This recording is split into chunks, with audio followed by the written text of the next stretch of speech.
নমস্কার। আজকে খুবই দেশের ৮০ বছর স্বাধীনতার আজকে আমরা ১৫ আগস্ট পালন করছি।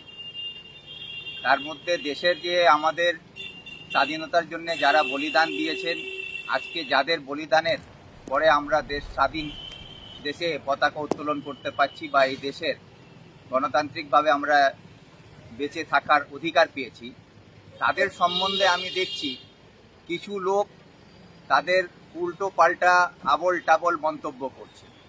বিশেষ করে কিছুদিন আগে দেখলাম যে আমাদের অনন্ত মহারাজ মহাশয়, রাজ্যসভার একজন সদস্য, তিনি আমাদের দেশের স্বাধীনতা সংগ্রামী এবং আইএনএ যিনি তৈরি করেছেন নেতাজি সুভাষচন্দ্র বসু, তার সম্বন্ধে যে মন্তব্য করেছেন, সেই মন্তব্যগুলো জানি না উনি কোন ইতিহাসের বই পড়ে এসছেন, কোথা থেকে এইগুলো উনি উদ্ধার করেছেন, যেটা ভারতের ইতিহাসে পাতাতে কোথাও খুঁজে পাওয়া যায় না। উনি যে শব্দগুলো ব্যবহার করেছেন, নেতাজি সুভাষচন্দ্রের বাবার কোনো অধিকার ছিল না আইএনএ তৈরি করার, এরকম মন্তব্য করেছেন।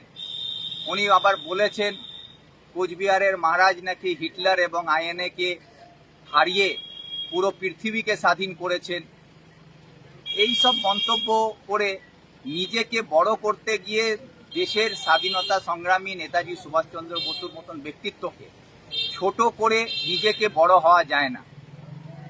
আর পাশাপাশি আমি দেখছি কি আজকে বিজেপি দলের যিনি প্রেসিডেন্ট শ্রমিক ভট্টাচার্য মহাশয়, উনি বলেছেন ফরওয়ার্ড ব্লকের গুন্ডারা শ্যামাপ্রসাদ মুখার্জিকে পাথর দিয়ে মেরে রক্তাক্ত ওনার মাথা ফাটিয়ে দিয়েছিল। এই মন্তব্য করে উনি নেতাজি সুভাষচন্দ্র বসুর সম্বন্ধে বলছেন, বসু পরিবারের সম্বন্ধে বলেছেন যে 1939 সালে নাকি বাংলাদেশে হিন্দুদের উপরে আক্রমণ হচ্ছিল, সেই বিষয়ে নেতাজি কোনো পদক্ষেপ গ্রহণ করেননি। তো উনি কোন বিশ্ববিদ্যালয় থেকে পড়াশোনা করেছেন, এই হোয়াটসঅ্যাপ ইউনিভার্সিটি থেকে উনি ইনফরমেশনগুলোকে কালেক্ট করে যে বক্তব্য রাখছেন, সেগুলো রাখার আগে ভারতের ইতিহাস সম্বন্ধে একটু অবগত থাকা দরকার। 1939 সালে আমাদের দেশ স্বাধীন হয়নি, তখন বাংলাদেশের জন্ম হয়নি। তো সেই সময়কার কথা উনি বলছেন। সেই জন্য আমি বলবো যে শ্রমিক ভট্টাচার্য আজকে একটা আইডেন্টিটি ক্রাইসিসে ভুগছেন। কেন আজকে পশ্চিমবাংলার শাসক দলের উনি প্রেসিডেন্ট হলেও আজকে সমস্ত লাইমলাইট বিজেপির হয়ে রাজ্যের মুখ্যমন্ত্রী শুভেন্দু অধিকারী কাড়িয়ে নিয়েছেন। তিনি একটা পরিচয়ের অভাবে ভুগছেন বলে নেতাজির নাম করে বিতর্ক তৈরি করে হোয়াটসঅ্যাপ ইউনিভার্সিটির জ্ঞান নিয়ে বিভ্রান্তি তৈরি করে নিজেকে লাইমলাইটে আনার একটা ব্যবস্থা করছেন।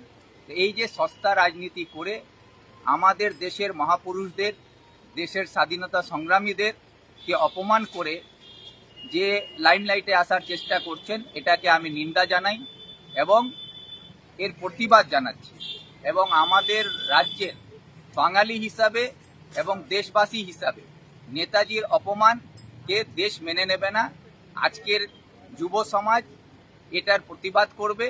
আগামী দিনে যদি প্রয়োজন হয় তো এর প্রতিবাদ আরও দীর্ঘায়ু বড় করা হবে। এর জন্য যদি প্রতিবাদে নামতে হয় আমরা নামব। ধন্যবাদ।